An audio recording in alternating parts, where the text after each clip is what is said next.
Salut, salut, j'espère que vous allez bien et que vous débutez un excellent week-end. Je voulais faire une petite vidéo rapide parce que j'ai fait une publication sur Facebook. Des fois, j'ai une bulle qui me passe en tête et là, ça m'est arrivé. Et à chaque fois, j'étais un peu surprise. Je m'attendais pas à ce qu'il y ait autant de réponses, de réactions par rapport à ma publication. Je vais la lire maintenant. Quand est-ce que Jésus a demandé de l'argent pour guérir les malades, faire des délivrances et pour enseigner? Si Jésus est un modèle à suivre, pourquoi certains demandent de l'argent en échange de ses services? Là, c'est sûr que j'ai essayé de faire quelque chose de court pour que ça fitte dans une petite publication avec une belle petite image. Mais c'est sûr que quand on fait ça, après ça laisse un peu trop libre cours à toutes sortes d'interprétations que c'était pas là nécessairement où je voulais en venir. Par contre, j'ai vraiment aimé les commentaires que j'ai lus. J'en ai lu quelques-uns seulement parce que je m'attendais pas à avoir autant de réactions à répondre. Là. Je suis rendue à au-dessus de 71 commentaires sur ça, donc j'ai du boulot. Mais ce que j'ai lu, ça m'a quand même intéressé beaucoup. Bravo, bravo, merci plutôt, parce que ça m'amène à réfléchir aussi par rapport à ça. Mais je veux juste un peu expliquer le point où je voulais en venir. C'est parce que quand ça m'a popé dans ma tête, cette idée-là, c'est que j'étais en train de lire le livre de Marc dans la Bible, puis j'étais comme un peu comme ébahie dans le bon sens de la bonté de Jésus, de sa générosité, de son accessibilité aussi, de sa justice aussi. C'est quelqu'un qui est droit, qui est juste, et ça, c'est quelque chose que j'aime beaucoup. En fait, dans la vie, je supporte mal les injustices et c'est de là que ça m'est venu de penser à ça parce que je considère que c'est injuste que certaines personnes qui n'ont pas d'argent ne puissent pas avoir accès à ce genre de choses-là, à des enseignements. Puis il y a vraiment un commerce qui est fait à travers ces choses-là, puis je pense pas que c'est ça que Dieu veut. Peut-être que je me trompe, je détiens aucune vérité, ça c'est comme d'habitude. Mais tu sais, si quelqu'un qui est pauvre, qui a besoin d'être enseigné, qui a besoin de comprendre les bases, n'a pas accès parce que là, le séminaire, il coûte une beurrée que cette personne-là n'a pas les moyens parce qu'elle a une famille à faire vivre, tu sais. Mettons, ou quelqu'un a besoin d'une guérison, puis si tu me donnes tant d'argent, je vais t'imposer les mains, tu sais, exemple. Mais ça, on voit pas ça dans la Bible, jamais, OK? Oui, les offrandes, c'est biblique. C'est vrai que certains vont avoir à cœur, puis ils vont avoir les moyens, donc ils vont avoir à cœur de donner.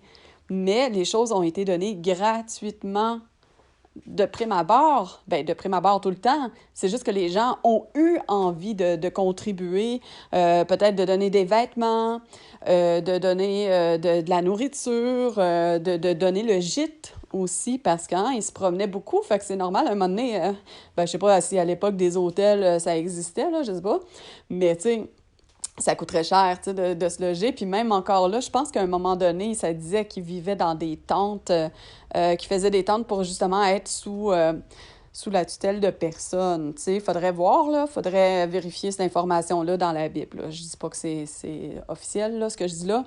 De toute façon, hein, je vous encourage tout le temps à ne pas croire ce que je dis sur parole, mais d'aller vérifier comme pour tout le monde. Toutes les vidéos que vous écoutez, allez vérifier.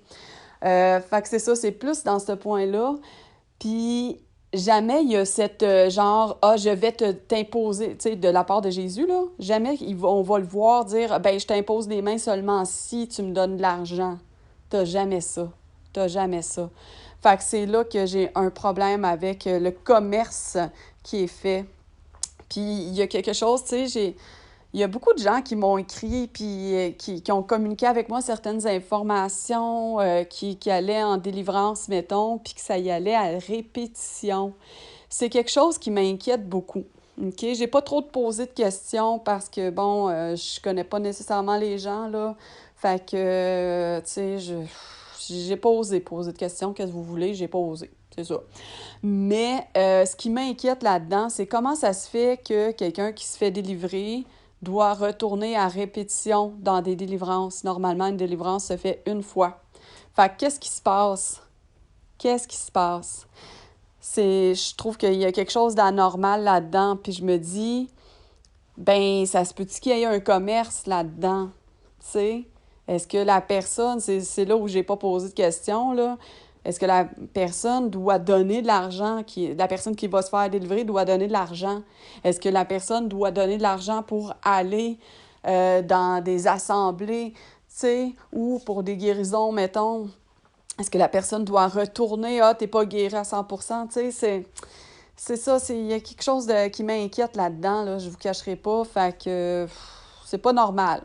Moi, il y a quelque chose qui me dit que c'est pas normal, mais il faudrait que j'aie les informations justes. Mais ce que je veux vous dire, c'est, que moi, j'aille à juger qui que ce soit, vous faites attention à vous-même parce que je pense pas que c'est normal si vous avez à faire des délivrances en permanence. Faut pas confondre non plus une délivrance avec nos... tu sais, on est fait de chair, on a toutes des tentations, on est fait de chair. On va être tenté toute notre vie, mais c'est notre chair qui nous tente, hein? Comme, mettons, moi, je suis très gourmande dans la vie. Si je vois un méga gâteau que j'aime énormément devant moi, je vais avoir de la misère à résister à ça. Hein? Mais là, je peux en manger un peu. Il n'y a pas de problème à en manger. Mais là, est-ce que je prends une deuxième portion de gâteau, tu sais? C'est là aussi, là. C'est une tentation. C'est pas une attaque de démon. Tu n'as pas besoin de délivrance pour ça. Tu as juste à refuser cette tentation au nom de Jésus. C'est tout. C'est tout.